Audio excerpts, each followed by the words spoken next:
जय हिंद दोस्तों, स्वागत करता हूं आप सभी का आपके अपने YouTube चैनल पवन स्टेट पॉइंट में। दोस्तों, इस वीडियो में हम HND 304 BA 5th सेमेस्टर और विषय हिंदी, ठीक है, और विषय का नाम है, पेपर का नाम है हिंदी का राष्ट्रीय काव्य द्वितीय, ठीक है। ये प्रश्न पत्र ये हो चुका है और इसमें जो 50 प्रश्न हैं उन सभी प्रश्नों का एनालिसिस करेंगे, विश्लेषण करेंगे कि किस प्रकार के प्रश्न पूछे गए हैं जो हमारे एग्जाम की दृष्टि से बेहद महत्वपूर्ण प्रश्न है, ठीक है। तो चलिए इन सभी प्रश्नों को अच्छे से देखते हैं जिससे एग्जाम में आने वाले इन प्रश्नों को अच्छे से हम सही कर सकेंगे, ठीक है। तो चलिए हम देखते हैं। इसमें पहला प्रश्न पूछा गया है कि राष्ट्रीय सांस्कृतिक काव्यधारा की प्रमुख विशेषता नहीं है। ये राष्ट्रीय सांस्कृतिक काव्यधारा की प्रमुख विशेषता नहीं है, तो कौन सा नहीं है? तो इसमें से जो सही आंसर होगा दुख और वेदना की विपरीत, ठीक है। ऑप्शन नंबर डी इसके क्या हो जाएगा? सही होगा, ठीक है। फिर अगले प्रश्न को देखते हैं। अगला प्रश्न क्या कहा जा रहा है? अगला प्रश्न कहा जा रहा है कि राष्ट्रीय चेतना के कवि नहीं है। राष्ट्रीय चेतना के कवि नहीं है, इसमें बताना है कि राष्ट्रीय चेतना के कौन कवि नहीं है। तो राष्ट्रीय चेतना के जो कवि नहीं है वो कौन नहीं है? जगन्नाथ दास रत्नाकर, ये क्या है? राष्ट्रीय चेतना के कवि नहीं है, ठीक है। ऑप्शन नंबर डी इसके क्या हो जाएगा? सही होगा, ठीक है। फिर अगले प्रश्न को देखते हैं। अगला प्रश्न क्या कहा जा रहा है? अगला प्रश्न कहा जा रहा है कि कवि कुछ ऐसी तान सुनाओ जिससे उथल पुथल मच जाए। उक्त पंक्ति किस कवि की है? कहा जा रहा है कि ये आप लोग ये पंक्ति पढ़े होंगे कि कवि कुछ ऐसी तान सुनाओ जिससे उथल पुथल मच जाए। ये जो पंक्ति है ये किस कवि की है? ये किस कवि की है? तो ये किस कवि की है? ये बाल कृष्ण शर्मा जी की कवि है। बाल कृष्ण शर्मा नवीन की कवि है। ऑप्शन नंबर 20 क्या हो जाएगा? सही होगा, ठीक है। फिर अगले प्रश्न को देखते हैं कि अगला प्रश्न क्या कहा जा रहा है। अगला प्रश्न कहा जा रहा है कि जौहर महाकाव्य में चिंगारियों की संख्या है। जौहर महाकाव्य में जो चिंगारियों की जो संख्या है वो कितना है? तो जौहर महाकाव्य में जो चिंगारियों की संख्या कितना है? वो चिंगारियों की संख्या 19 है। ऑप्शन नंबर ए इसके क्या हो जाएगा? सही होगा, ठीक है। जौहर महाकाव्य में चिंगारियों की संख्या कितना है? 19 है, ठीक है। फिर अगले प्रश्न देखते हैं कि अगला प्रश्न क्या कहा जा रहा है। अगला प्रश्न कहा जा रहा है उठो धरा के अमर सपूतो, उठो धरा के अमर सपूतो कविता में कवि आह्वान कर रहा है। कविता में कवि क्या कर रहा है? आह्वान कर रहा है। तो इसमें जो सही होगा इसका, ठीक है, ये कौन सा होगा? ऑप्शन नंबर 20 का सही हो जाएगा। 9 युवकों को आह्वान कर रहा है। किसको पुकार रहा है? किसको कर रहा है? ये 9 युवकों को कह रहा है। ऑप्शन नंबर 20 का क्या हो जाएगा? सही होगा, ठीक है। फिर अगले प्रश्न को देखते हैं कि अगला प्रश्न क्या कहा जा रहा है। अगला प्रश्न कहा जा रहा है कि तुम्हें नमन कविता सोहन लाल द्विवेदी ने किसकी प्रशंसा लिखी है? तो किसकी प्रशंसा लिखी है? तो इसका जो सही आंसर होगा ऑप्शन नंबर सी इसका सही हो जाएगा। महात्मा गांधी की प्रशंसा लिखी है। सोहनलाल द्विवेदी ने किसकी प्रशंसा लिखी है तुम्हें नमन कविता में? तो ये महात्मा गांधी के लिए लिखी है। ऑप्शन नंबर सी इसका क्या हो जाएगा? सही होगा, ठीक है। फिर अगले प्रश्न को देखते हैं। अगला प्रश्न क्या कहा जा रहा है? अगला प्रश्न कहा जा रहा है कि रे रोक युधिष्ठिर को ना यहाँ जाने दे, उसका स्वर्ग धीर पर फिरा हमें गांडीव गधा, लौटा दे अर्जुन भीम वीर, ठीक है। अब देखिए उक्त पंक्ति दिनकर की किस कविता से है? उक्त पंक्ति दिनकर की किस कविता से? ये बताना, ये पंक्ति जो है ये किस कविता से है? ये दिनकर की कविता है लेकिन ये किस कविता से? कविता का नाम बताना है, ठीक है। तो ये किस कविता से है? तो जो इसका सही आंसर होगा ऑप्शन नंबर सी इसका सही हो जाएगा। ये क्या है? हिमालय कविता से है, ठीक है, हिमालय। ऑप्शन नंबर सी इसका क्या हो जाएगा? सही होगा, ठीक है। फिर अगले प्रश्न को देखेंगे। अगला प्रश्न कहा जा रहा है कि जो अगणित लघु द्वीप हमारे तूफानों में एक किनारे जल जलाकर बुझ गए, किसी दिन मांगा नहीं सने मुंह खोल, कलम आज उनकी जय बोल। उक्त पंक्ति में कवि ने गुणगान किया है। तो गुणगान किसका किया है? ठीक है, तो गुणगान किसका किया इसमें बताना है। तो गुणगान किसका किया है? तो जो इसका जो सही आंसर होगा ऑप्शन नंबर ए इसका सही हो जाएगा। वीर शहीदों का गुणगान किए हैं। ऑप्शन नंबर ए इसका क्या हो जाएगा? सही होगा, ठीक है। वीर शहीदों का गुणगान किए हैं, ठीक है। फिर अगले प्रश्न को देखते हैं। अगला प्रश्न क्या कहा जा रहा है? अगला प्रश्न कहा जा रहा है कि तुम बोल उठे युग, बोल उठा तुम मौन, और रहे जग मौन बना, कुछ कर्म तुम्हारे संचित कर, युग कर्म जगा, युग धर्म तना। उक्त पंक्ति किस रचनाकार की है? तो ये बताना, ये जो ये पंक्ति है ये किस रचनाकार की है? इसके रचनाकार कौन है? तो इसके रचनाकार कौन है? तो इसके रचनाकार है सोहनलाल द्विवेदी की। तो ऑप्शन नंबर डी इसका क्या हो जाएगा? सही हो जाएगा, सोहनलाल द्विवेदी, ठीक है। फिर अगले प्रश्न को देखते हैं। अगला प्रश्न क्या कहा जा रहा है? अगला प्रश्न कहा जा रहा है कि जौहर कविता में सन्यासी किस तीर्थ स्थान पर जाने की बात करता है। देखिए जौहर कविता में जो सन्यासी है किस तीर्थ स्थान पर जाने की बात करता है, ठीक है, किस, ये गंगा सागर, प्रयागराज, ये काशी की चित्तौड़, ठीक है। तो जो इसका जो सही आंसर होगा ऑप्शन नंबर डी इसका सही हो जाएगा चित्तौड़। क्या हो जाएगा? चित्तौड़। जोहर कविता में जो सन्यासी हैं वो चित्तौड़ तीर्थ स्थान पर जाने की बात करता है, ऑप्शन नंबर डी इसका क्या हो जाएगा? सही होगा, ठीक है। फिर अगले प्रश्न को देखते हैं। अगला प्रश्न क्या कहा जा रहा है? अगला प्रश्न कहा जा रहा है कि देर तो होगी पर प्रभुवर मैं ना तुम्हें जाने दूंगा, सती कथा रसपान करूंगा और मंत्र गुरु से लूंगा। उक्त पंक्ति श्याम नारायण पांडे की कविता से संकलित है। ये क्या है? श्याम नारायण पांडे की कविता से संकलित है और बताना है कि वो कविता का नाम क्या है, मतलब किस कविता से संकलित है। हल्दी घाटी जोहर की तुमुल की रूपांतर, ठीक है। तो जो इसका जो सही आंसर होगा ऑप्शन नंबर 20 का सही हो जाएगा। जोहर कविता से ये संकलित है, ठीक है। ऑप्शन नंबर 20 का सही हो जाएगा। फिर अगले प्रश्न को देखते हैं। अगला प्रश्न क्या कहा जा रहा है? अगला प्रश्न कहा जा रहा है कि युग युग तक पिसते आए, कृषकों को जीवन दान लिए, कंकाल मात्र रह गए शेष, मजदूरों का नौ ताड़ लिए। उक्त पंक्ति के रचनाकार कौन है और इस पंक्ति के जो रचनाकार हैं ये कौन है, ये बताना है। तो इस पंक्ति के रचनाकार कौन है? इस पंक्ति के रचनाकार है बालकृष्ण शर्मा नवीन है। ऑप्शन नंबर डी इसका क्या हो जाएगा? सही होगा। बालकृष्ण शर्मा नवीन है। ऑप्शन नंबर डी इसका क्या हो जाएगा? सही होगा, ठीक है। फिर अगले प्रश्न को देखते हैं कि अगला प्रश्न क्या कहा जा रहा है। अगला प्रश्न कहा जा रहा है कि गोपाल सिंह नेपाली का मूल नाम था। गोपाल सिंह नेपाली का जो मूल नाम था वो क्या था? तो मूल नाम क्या था? उनका मूल नाम था Gopal Bahadur Singh. Option number A इसका क्या हो जाएगा? सही हुआ, ठीक है। फिर अगले प्रश्न को देखते हैं। अगला प्रश्न क्या कह रहा है? अगला प्रश्न कह रहा है कि जिस दिन सबसे पहले जागे नौ सृजन के स्वप्न घने, जिस दिन देश काल के दो दो विस्तृत, ठीक है, देश तने, रिक्त स्थान की पूर्ति कीजिए। रिक्त स्थान की, अब इसमें बताना है कि इस स्थान पर क्या भरा जाएगा, कौन से शब्द भरे जाएंगे। तो इसका जो सही आंसर होगा ऑप्शन नंबर 20 का सही हो जाएगा। विमल वितान क्या भरा जाएगा? विमल वितान, दो दो विस्तृत विमल वितान तने, ठीक है। ऑप्शन नंबर 20 का क्या हो जाएगा? सही हो जाएगा, ठीक है। फिर अगले प्रश्न को देखते हैं। अगला प्रश्न क्या कहा जा रहा है? अगला प्रश्न कहा जा रहा है कि प्राप्तव्य कविता में कवि स्वर्ग बनाना चाहता है। प्राप्तव्य कविता में कवि स्वर्ग बनाना चाहता है। इसमें जो इसका जो सही आंसर होगा ऑप्शन नंबर ए इसका सही हो जाएगा। पृथ्वी को। किसको स्वर्ग बनाना चाहता है? पृथ्वी को, ठीक है। ऑप्शन नंबर ए इसका क्या हो जाएगा? सही होगा, ठीक है। फिर अगले प्रश्न को देखते हैं। अगला प्रश्न क्या कहा जा रहा है? अगला प्रश्न कहा जा रहा है कि सदा चांदनी कविता में कवि चांदनी को देख रहा है, ठीक है। अब इसमें बताना है इसका जो सही आंसर होगा क्या होगा, ठीक है। तो जो इसका जो सही आंसर होगा ए होगा, कारावास के आंगन से चांदनी। देखिए, सदा चांदनी कविता में कवि चांदनी को देख रहा है, तो कारावास के आंगन से क्या कर रहा है? देख रहा है। ऑप्शन नंबर ए इसका क्या हो जाएगा? सही होगा, ठीक है। फिर अगले प्रश्न को देखते हैं। अगला प्रश्न क्या कहा जा रहा है?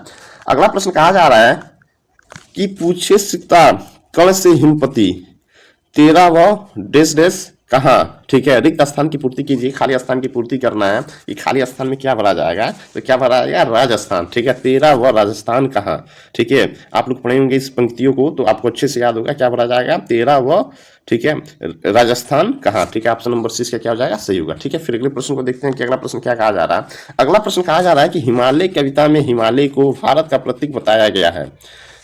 तो हिमालय की जो कविता है, हिमालय की कविता हिमालय को भारत का क्या बताया गया है? प्रतीक बताया गया है। तो जो इसका सही आंसर होगा वीरता और विराटता का प्रतीक बताया गया। ऑप्शन नंबर ए इसका क्या हो जाएगा? सही होगा, ठीक है। फिर अगले प्रश्न को देखते हैं। अगला प्रश्न क्या कहा जा रहा है? अगला प्रश्न कहा जा रहा है कि मेरी जननी के हिम किरीट किसे कहा गया है? मेरी जननी के हिम किरीट किसे कहा गया है? तो किसे कहा गया है? तो ये हिमालय को कहा गया। ऑप्शन नंबर सी का क्या हो जाएगा? सही होगा, ठीक है। फिर अगले प्रश्न को देखते हैं। अगला प्रश्न क्या कहा जा रहा है? अगला प्रश्न कहा जा रहा है कि डाल डाल पर बैठ विहंग कुछ नए स्वर्गों में गाते हैं। उक्त पंक्ति किस कविता से है? ये पंक्ति है, ये किस कविता से ये इस पंक्ति को लिया गया, इस लाइन को लिया गया है, ये हमें बताना है, ठीक है। तो जो इसका जो सही आंसर होगा ऑप्शन नंबर ए इसका क्या हो जाएगा? सही हो जाएगा। उठो धरा के अमर सपूतो, ठीक है। ऑप्शन नंबर ए इसका क्या हो जाएगा? सही होगा, ठीक है। फिर अगले प्रश्न को देखते हैं। अगला प्रश्न क्या कहा जा रहा है? अगला प्रश्न कहा जा रहा है कि श्याम नारायण पांडे की कविता पहली चिंगारी उनके किस संग्रह का अंश है? किस संग्रह का अंश है? तो ये किस संग्रह का अंश है? तो ये जोहर संग्रह का अंश है, ठीक है। ऑप्शन नंबर बी इसका क्या हो जाएगा? सही होगा, ठीक है। फिर अगले प्रश्न को देखते हैं कि अगला प्रश्न क्या कहा जा रहा है। अगला प्रश्न कहा जा रहा है कि यदि वह स्वर्ग कल्पना ही हो, यदि वह शुद्ध जल्पना ही हो, पदांश में आए हुए जल्पना शब्द का अर्थ है। अब देखिए, इस पदांश में जो जल्पना, जो ये शब्द आए, इस जल्पना शब्द का जो अर्थ है वो क्या होगा, ठीक है। इस चारों विकल्पों में बताना है कि इसका अर्थ क्या होगा। तो जो इसका अर्थ होगा वो क्या हो जाएगा, अतिशयोक्ति एवं तर्कहीन। ऑप्शन नंबर 20 का क्या हो जाएगा, सही होगा, ठीक है। फिर अगले प्रश्न को देखते हैं। अगला प्रश्न क्या कहा जा रहा है। अगला प्रश्न कहा जा रहा है कि निम्नलिखित में से सही संगत है। निम्नलिखित में से सही संगत है मतलब सही सुमेलित है। इसको बताना है कि कौन सही सुमेलित है। तो इसमें से कौन सही सुमेलित है, तो ऑप्शन नंबर ए इसका क्या हो जाएगा, सही सुमेलित है। प्राप्तव्य बालकृष्ण शर्मा नवीन के द्वारा है। ये ऑप्शन नंबर ए इसका क्या हो जाएगा, सही होगा, ठीक है। ऑप्शन नंबर ए इसका क्या हो जाएगा, सही होगा, ठीक है। फिर अगले प्रश्न को देखते हैं। अगला प्रश्न क्या कहा जा रहा है। अगला प्रश्न कहा जा रहा है कि निम्नलिखित में से असंगत है। असंगत मतलब सही सुमेलित नहीं है, ठीक है। तो असंगत कौन है, तो इसमें का जो सही आंसर होगा ऑप्शन नंबर क्या हो जाएगा, डी इसका क्या हो जाएगा, सही हो जाएगा। हिमालय क्या है, असंगत है, ठीक है। ऑप्शन नंबर डी क्या हो जाएगा, सही है। बाकी ये तीनों क्या है, संगत है, सही है, ठीक है। फिर अगले प्रश्न को देखते हैं कि अगला प्रश्न क्या कहा जा रहा है। अगला प्रश्न कहा जा रहा है कि वहीं जा रहा पूजा करने लेने सदियों की पद धूल, वहीं हमारा दीप जलेगा, वहीं चढ़ेगा माला फूल। उक्त पदांश किस कवि का है, तो ये किस कवि का है, तो ये किस कवि का है, ऑप्शन नंबर डी इसका क्या हो जाएगा, सही हो जाएगा। श्याम नारायण पांडे जी का ये है। ऑप्शन नंबर डी इसका क्या हो जाएगा, सही हो जाएगा, ठीक है। फिर अगले प्रश्न को देखेंगे कि अगला प्रश्न क्या कहा जा रहा है। अगला प्रश्न कहा जा रहा है कि घोर अंधकार हो चल रही बियार हो, आज द्वार द्वार पर यह दिया बुझे नहीं, यह निषिद्ध का दिया ला रहा विहान, ठीक है। उक्त पंक्तियां किस कविता से संबंधित है, तो ये किस पंक्ति से संबंधित है, तो जो इसका जो सही आंसर होगा ऑप्शन नंबर ए इसका सही हो जाएगा। स्वतंत्रता का दीपक से संबंधित है। ऑप्शन नंबर ए इसका क्या हो जाएगा, सही होगा, ठीक है। फिर अगले प्रश्न को देखते हैं। अगला प्रश्न क्या कहा जा रहा है। अगला प्रश्न कहा जा रहा है कि काले गोरे रंग भेद जैसी स्थितियों में रहित होने का भाव किस कविता में है, ठीक है। तो ये किस भाव किस कविता में है, तो इसमें कहा गया है कि काले गोरे रंग का भेद जैसी स्थितियों में ये किस भाव की कविता में है, ठीक है, ये बताना है। तो इसका जो सही आंसर होगा ऑप्शन नंबर सी इसका क्या हो जाएगा, सही हो जाएगा। इतने ऊंचे उठो में, इतने ऊंचे उठो में, ऑप्शन नंबर सी इसका क्या हो जाएगा, सही हो जाएगा, ठीक है। फिर अगले प्रश्न को देखते हैं। अगला प्रश्न क्या कहा जा रहा है। अगला प्रश्न कहा जा रहा है कि द्वारिका प्रसाद माहेश्वरी की रचना नहीं है। द्वारिका प्रसाद माहेश्वरी की रचना नहीं है, तो कौन सी रचना नहीं है, तो ये 9 वर्ष नहीं है। ऑप्शन नंबर डी इसका क्या हो जाएगा, सही होगा, ठीक है। 9 वर्ष ये क्या है, इनकी द्वारिका प्रसाद माहेश्वरी की रचना नहीं है, ठीक है। लेकिन ये तीनों उन्हीं की रचना है, ठीक है। फिर अगले प्रश्न को देखते हैं कि अगला प्रश्न क्या कहा जा रहा है।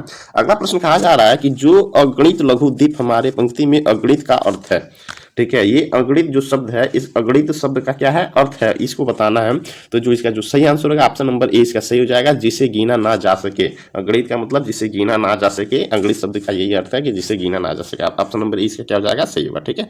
फिर अगले प्रश्न को देखते हैं। अगला प्रश्न क्या कहा जा रहा है। अगला प्रश्न कहा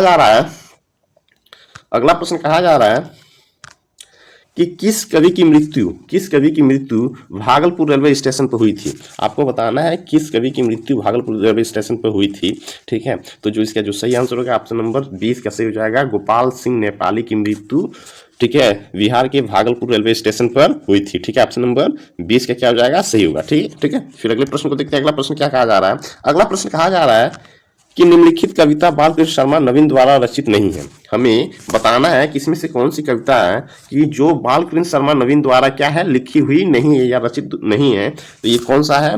तो जो इसका जो सही आंसर होगा ऑप्शन नंबर डी इसका क्या हो जाएगा, सही हो जाएगा। तुम्हें नमन, ये क्या है, बालकृष्ण शर्मा नवीन द्वारा रचित कविता नहीं है, लेकिन ये जो है प्राप्तव्य कोटि कोटि कंठों से निकली आज यही स्वरधारा है, ये भी बालकृष्ण शर्मा द्वारा रचित ये कविता है। और सदा चांदनी, ये भी बालकृष्ण शर्मा नवीन द्वारा ये रचित कविता है, लेकिन तुम्हें नमन ये नहीं है, ठीक है। फिर अगले प्रश्न को देखते हैं कि अगला प्रश्न क्या कहा जा रहा है। अगला प्रश्न कहा जा रहा है कि निम्नलिखित कविता रामधारी सिंह दिनकर द्वारा रचित नहीं है। अब इसमें बताना है कि रामधारी सिंह दिनकर द्वारा कौन सी कविता है जो उनके द्वारा लिखी हुई नहीं है, जो उनके द्वारा रचित नहीं है, ठीक है। तो जो इसका जो सही आंसर होगा ऑप्शन नंबर 20 का सही हो जाएगा। नवीन कल्पना करो, ये रामधारी सिंह द्वारा रचित कविता नहीं है, लेकिन हिमालय प्रणति शहीद स्तवन ये क्या है, रामधारी सिंह दिनकर द्वारा ये रचित कविता है, ठीक है। तो इसमें जो सही आंसर होगा ऑप्शन नंबर 20 का क्या हो जाएगा, सही होगा, ठीक है। फिर अगले प्रश्न को देखेंगे कि अगला प्रश्न क्या कहा जा रहा है। अगला प्रश्न कहा जा रहा है कि निम्नलिखित कविता सोहनलाल द्विवेदी द्वारा रचित नहीं है।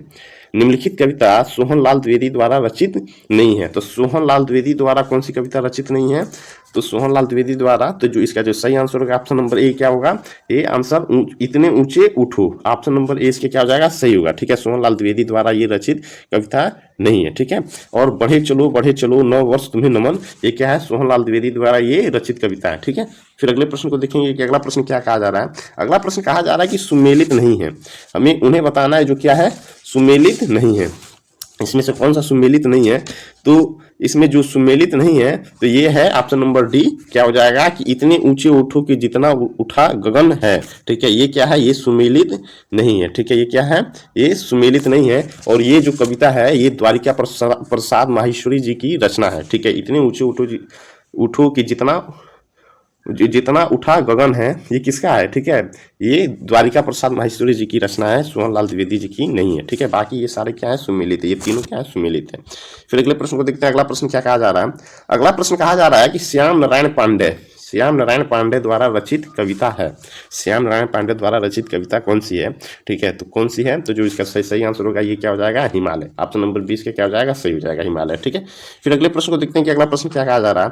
अगला प्रश्न कहा जा रहा है कि कौन सा, इसमें अगला प्रश्न कहा जा रहा है कि कौन सा युग्म सही है, कौन सा युग्म क्या है, सही है। इसमें बताना है कौन सा ये जो युग्म है ये कविता है, ठीक है। और इसके आगे क्या है, रचनाकार हैं जो लिखे हैं, इसमें बताना है कि कौन सा युग्म क्या है, सही है, किस कविता के रचनाकार क्या है, सही है, ठीक है।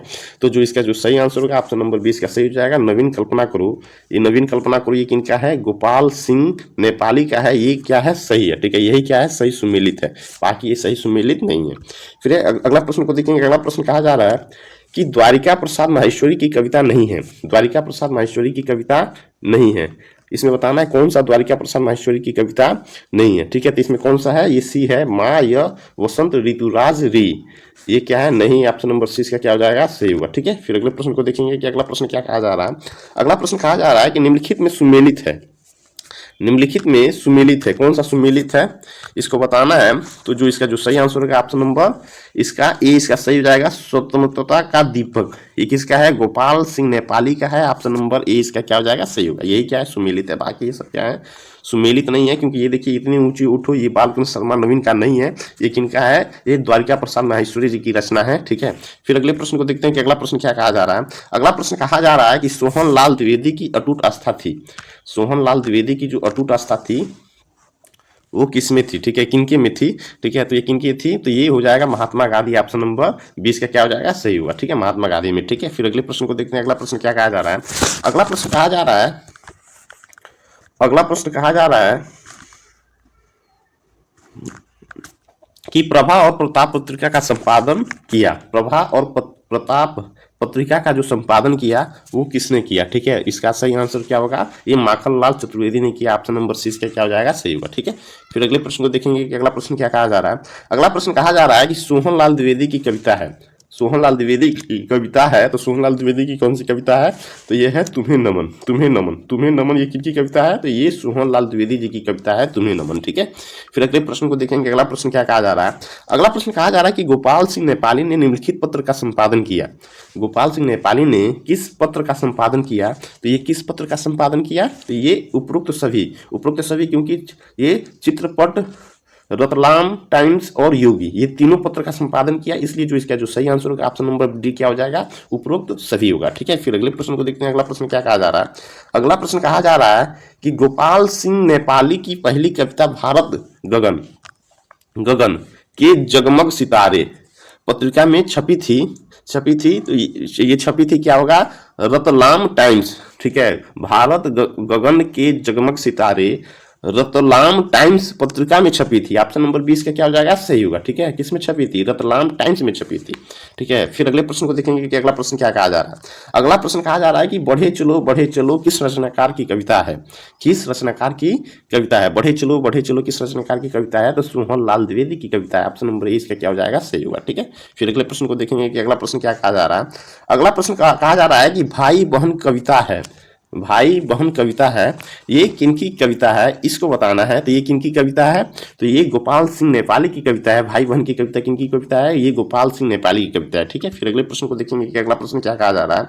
अगला प्रश्न कहा जा रहा है कि उठो धरा के अमृत अमर सपूतो, उठो धरा के अमर सपूतो कविता किस रचनाकार की है? कविता किस रचनाकार की है? ये इसके रचनाकार कौन है ये बताना है हमें। तो इसके रचनाकार कौन है ये हम पढ़े भी हैं इसका कि द्वारिका प्रसाद माहेश्वरी की कविता है। ऑप्शन नंबर सी इसका क्या हो जाएगा? सही होगा। ठीक है, ये किसका है? द्वारिका प्रसाद माहेश्वरी की कविता है।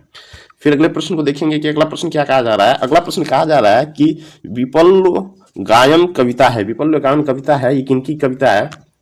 ठीक है, ये किनकी कविता है? तो ये किनकी कविता है? ये बालकृष्ण शर्मा नवीन की कविता है। ऑप्शन नंबर ए इसका क्या हो जाएगा? सही हो जाएगा। ठीक है, फिर अगले प्रश्न को देखेंगे कि अगला प्रश्न क्या कहा जा रहा है। अगला प्रश्न कहा जा रहा है कि युगावतार गांधी के रचनाकार हैं। युगावतार गांधी के जो रचनाकार हैं ये कौन है? तो ये कौन है? ये सोहन लाल द्विवेदी हैं। ऑप्शन नंबर 20 का क्या हो जाएगा? सही हुआ। ठीक है, फिर अगले प्रश्न को देखेंगे कि अगला प्रश्न क्या कहा जा रहा है। अगला प्रश्न कहा जा रहा है कि मातृभूमि पर शीश चढ़ाने जिस पथ पर जावे डेस डेस अनेक। ठीक है, इस रिक्त में ये क्या भरा जाएगा? ये रिक्त में क्या भरा जाएगा? आपने पंक्तियों को अगर अच्छे से पढ़ा है तो रिक्त स्थानों की पूर्ति बहुत अच्छे से आप कर देंगे। तो जो इसका जो सही आंसर होगा क्या हो जाएगा? वीर होगा। क्या हो जाएगा? वीर हो जाएगा कि मातृभूमि पर शीश चढ़ाने जिस पथ पर जावे वीर अनेक। ठीक है, यहाँ क्या भरा जाएगा? वीर। क्या भरा जाएगा? वीर। ऑप्शन नंबर 20 का क्या हो जाएगा? सही होगा। ठीक है, फिर अगले प्रश्न को देखेंगे। अगला प्रश्न कहा जा रहा है कि श्याम नारायण पांडे किस रस के कवि हैं? जो श्याम लास्ट प्रश्न है कि श्याम नारायण पांडे हैं वो किस रस के क्या है? कवि है। करुण रस, रौद्र रस, वीर रस की अद्भुत रस। ठीक है, तो ये किस रस के कवि हैं? तो ये वीर रस के कवि हैं। ऑप्शन नंबर बी इसका क्या हो जाएगा? ऑप्शन नंबर सी इसका क्या हो जाएगा? सही हो जाएगा। वीर रस के क्या है?